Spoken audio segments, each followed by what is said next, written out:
warahmatullahi wabarakatuh. Selamat pagi teman-teman. Saya ingin memperkenalkan diri saya terlebih dahulu. Perkenalkan, nama saya Ayuni, NIM saya L11119142. Saya dari Peminatan Silvikultur Prodi Kehutanan Fakultas Pertanian Universitas Jambi. Baiklah, di sini saya akan menjelaskan bagaimana budidaya malepari. Baiklah, langsung saja simak videonya. Baiklah, di sini saya akan menjelaskan terlebih dahulu sebaran dan ekologi dari malepari. Malepari diyakini berasal dari Asia daratan, khususnya menyebar di wilayah tropika dan subtropika di India, Bangladesh, Nepal, Burma, dan Thailand. Di sepanjang aliran sungai dan garis pantai. Dari kawasan ini, malepari kemudian menyebar ke negeri-negeri sekitarnya dan yang lebih jauh diantaranya Pakistan, Sri Lanka, Malaysia, Indonesia, Filipina, Papua Nugini, Australia, Samoa, dan lain-lain. Di Nusantara, malepari umumnya ditemukan di pantai-pantai berpasir dan berkarang, dan di sana-sini juga di perbatasan hutan mangrove ke arah darat pada bagian yang bertanah kering. Pohon ini berbunga di sepanjang tahun. Malepari juga memiliki manfaat, diantaranya Rapius pernah mencatat bahwa pepagan Maleparius dapat digunakan untuk mengobati akibat sengatan ikan sembilang atau sejenisnya. Menurutnya pula, rebusan kulit pohon ini bersamaan kacang hijau, bawang putih, mesoi, dan cengkeh dipakai orang-orang Seram Timur dan Banda untuk menyembuhkan sakit beri-beri, kulit berbau, tak enak, dan di Gerajangan Banyuwangi dipakai untuk mengatasi penyakit kudis. Biji dari malepari ini beracun, biasanya dipakai untuk meracun ikan. Minyak dari bijinya dipakai untuk mengobati penyakit kulit sebagai minyak lampu, bahan pembuatan sabun, dan kini sebagai bahan biodiesel. Malepari juga ditanam sebagai peneduh tepi jalan atau kanal irigasi, penghias taman, penghalang angin, dan penyubur tanah. Kayunya yang berserat bagus dipakai dalam pembuatan kabinet, alat-alat pertanian, gagang peralatan, tonggak, dan lain-lain. Dengan nilai kalori sebesar 4.600 kg per kalori, ranting-ranting dan kayu pohon ini baik untuk dijadikan kayu bakar. Saat ini, pemanfaatan malepari sebagai bahan bakar nabati biodiesel banyak ditemukan di India. Kelebihan malepari sebagai bahan baku biodiesel adalah bijinya mempunyai rendemen minyak yang tinggi, mencapai 27 hingga 39% terhadap bahan kering, dan dalam pemanfaatannya tidak berkompetisi dengan kepentingan pangan. Pepagan atau kulit kayu adalah lapisan terluar batang dan akar tumbuhan berkayu. Dalam istilah teknis, pepagan merujuk pada seluruh bagian di luar jaringan kambium. Pepagan menutupi kayu dan terdiri atas bagian dalam dan luar. Tanaman malepari banyak ditemukan di sepanjang pantai dan hidup bergerombol. Pohon termaksud jenis cepat tumbuh dalam 4-5 tahun. Tinggi pohon malepari dapat mencapai 20 hingga 25 meter dan sudah memiliki bunga dan buah. Pada umumnya, tanaman ini ditanam di areal pesisir kawasan tropis karena sifatnya yang tahan terhadap salinitas dan udara yang terbuka. Pada persebaran alamiahnya, pohon ini dapat tumbuh pada ketinggian antara 0 hingga 1200 mdpl.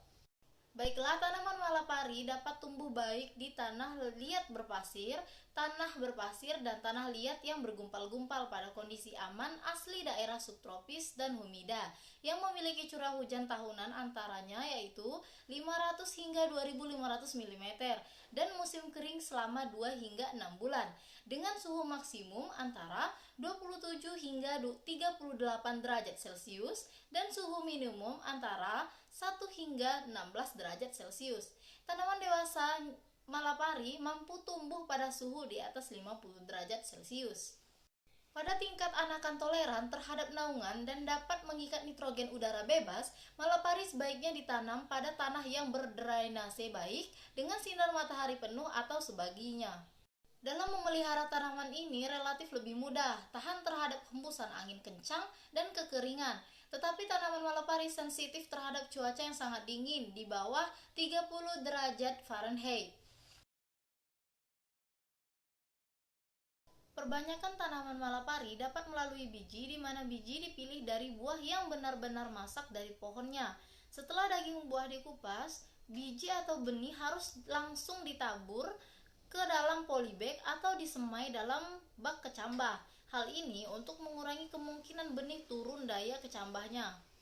Setiap polybag diisi media tanam berupa campuran tanah, lapisan atas, dan pupuk kandang, yaitu dengan perbandingan 2:1 setiap polybag ditanami 1 benih malapari.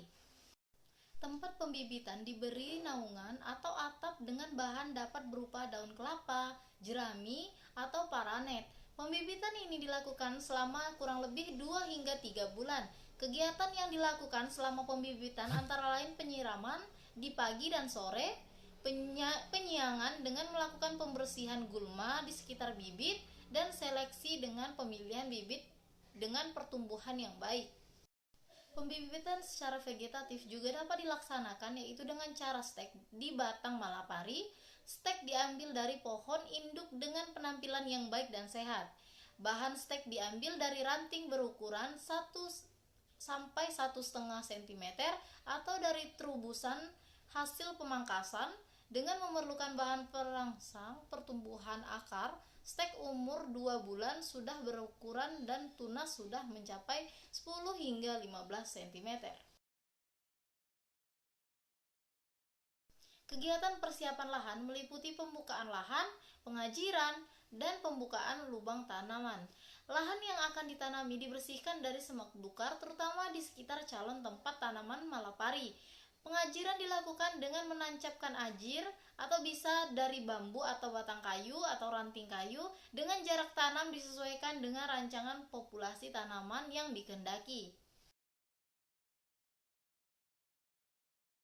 Penanaman dilakukan pada awal atau selama musim penghujan, sehingga kebutuhan air bagi tanaman malapari cukup tersedia.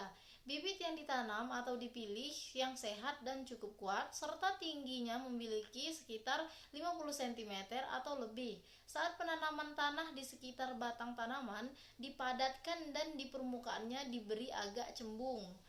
Penanaman dapat dilakukan secara langsung di lapangan atau tanpa pembibitan dengan menggunakan stek cabang atau batang dengan jarak tanam yang biasanya digunakan berkisar antara 2 meter x 2 meter sampai dengan 5 meter x 5 meter x 5 meter.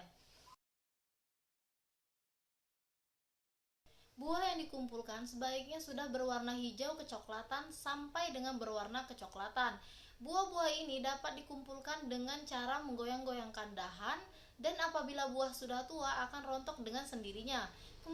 Kemudian buah dikupas secara manual seperti akan mengupas kacang tanah. Hasil perhitungan potensi produksi pada akhir musim buah dapat dikumpulkan, yaitu 28 kilo dari satu pohon.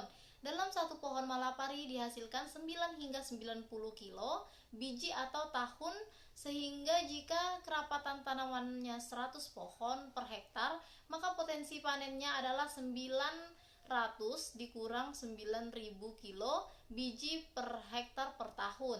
Apabila rendemen 25%, maka dihasilkan 225 hingga 2.250 kg hektar per tahun minyak lemak malapari.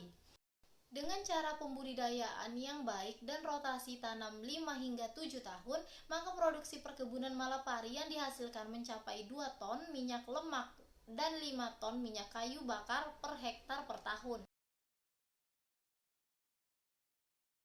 Pengeringan buah malapari bertujuan untuk mempermudah proses pengupasan kulit buah. Pengeringan ini dilakukan dengan cara dijemur di bawah sinar matahari hingga biji mencapai kadar air sebesar 7 hingga 10%.